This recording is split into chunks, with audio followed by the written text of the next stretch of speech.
രണ്ട് അവാർഡ് കുഞ്ഞ് കളയാതിരിക്കാൻ വേണ്ടി, കുഞ്ഞല്ലേ അവൻ, ആ പ്രായമാണ്. ചേച്ചിയുടെ മക്കളും കൂടെ അവിടെ വരുമ്പം ഇവർ മൂന്ന് പേരും കൂടെ ഞാൻ അറിയാതെ ഫോൺ എടുത്ത് കളിക്കും. അപ്പൻ ആ പ്രായമാണ്, കുഞ്ഞാണ്. അപ്പം അവൻ അതെടുത്ത് നശിപ്പിക്കുന്നത് പാത്തിരുന്ന് കളിക്കും.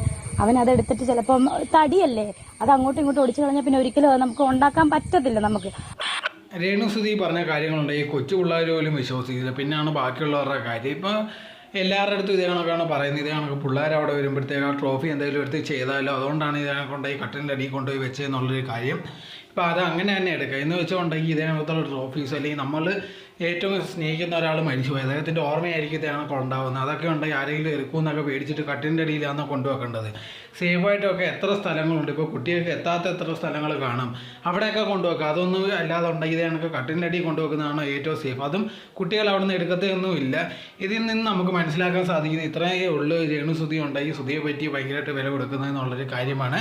അതേ സ്ഥാനത്തുണ്ട് ഈ രേണുസുതിക്ക് കിട്ടിയ അവാർഡും ട്രോഫീസും എല്ലാം ഉണ്ടെങ്കിൽ ഫ്രണ്ടിൽ വെച്ചിട്ടുണ്ട്. അപ്പോൾ അതൊന്നും പിള്ളേരൊന്നും എടുക്കത്തില്ല. ഇതൊക്കെ ഉണ്ടെങ്കിൽ ഓരോ ന്യായങ്ങളാണ് ഇതേ കണക്കുണ്ടെങ്കിൽ പിടിക്കപ്പെട്ടപ്പോൾ ഉള്ളൊരു കാര്യം. സോ ആ കുട്ടിയുടെ വീഡിയോയിൽ ഇതേ കണക്കുണ്ടെങ്കിൽ കണ്ടിട്ടില്ലായിരുന്നു ആൾക്കാർ ഇതിൽ നിന്ന് ഒന്നും മനസ്സിലാക്കത്തില്ലായിരുന്നു ഇതെങ്ങനെയാണ് അല്ലെങ്കിൽ എന്തുവാണ് നടക്കുന്നതെന്നുള്ളൊരു കാര്യം. ആ പയ്യനുണ്ടെങ്കിൽ അങ്ങനത്തെ ഒരു വീഡിയോ എടുത്തപ്പോഴത്തേക്ക് ഇങ്ങനത്തെ ഒരു സംഭവം നടന്നത്, അതിൽ നിന്ന് നമുക്ക് മനസ്സിലാക്കാം എങ്ങനെയാണ് ആ വീട്ടിലെ സംഭവങ്ങൾ നടക്കുന്നതെന്നുള്ളത്. നേരത്തെ കൊണ്ട് ഇതേ കണക്കുണ്ടെങ്കിൽ ഏതെങ്കിലും ഒരു ചാനൽ വന്നാലോ അല്ലെങ്കിൽ ഏതെങ്കിലും ഒരു ഇൻ്റർവ്യൂവിലോ തീർച്ചയായിട്ടും ഇതേ കണക്ക് ട്രോഫീസൊക്കെ പിടിച്ചുകൊണ്ട് ഭയങ്കരമായിട്ട് രേണുസുതി കരയുന്ന വീഡിയോസൊക്കെ നമ്മൾ കണ്ടിട്ടുണ്ടായിരുന്നു. ആ സമയത്തൊക്കെ ഒരുപാട് പേർക്ക് സഹതാപം തോന്നിയിട്ടുണ്ട്. അങ്ങനെയാണ് ഒരുപാട് ചാൻസസും ഇങ്ങനെ ഒരുപാട് അവാർഡൊക്കെ കിട്ടാൻ തുടങ്ങിയതും.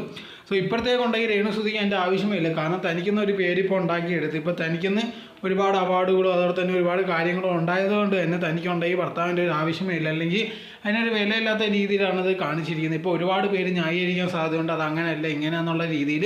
പക്ഷെ അതൊന്നുമല്ല, ഇതൊക്കെ കാണുന്ന ആർക്കായാലും മനസ്സിലാവുന്നതാണ്. ഇത് അവർക്കുണ്ടെങ്കിൽ കൊല്ലം സുതിയോട് ഇപ്പോൾ ഭയങ്കരമായിട്ടുള്ള ഒരു ഇൻട്രസ്റ്റോ അല്ലെങ്കിൽ ആ ഓർമ്മകളെ ഭയങ്കരമായിട്ട് വിചാരിക്കാനോ അല്ലെങ്കിൽ അത് സൂക്ഷിക്കാനോ ഒന്നും അവർക്ക് ഇഷ്ടമില്ല. അതുകൊണ്ടാണ് ആ ട്രോഫീസ് എല്ലാം കൊണ്ടുപോയി അവിടെ ഉണ്ടെങ്കിൽ ആ കട്ടിലിൻ്റെ അടിയിലിട്ടത്.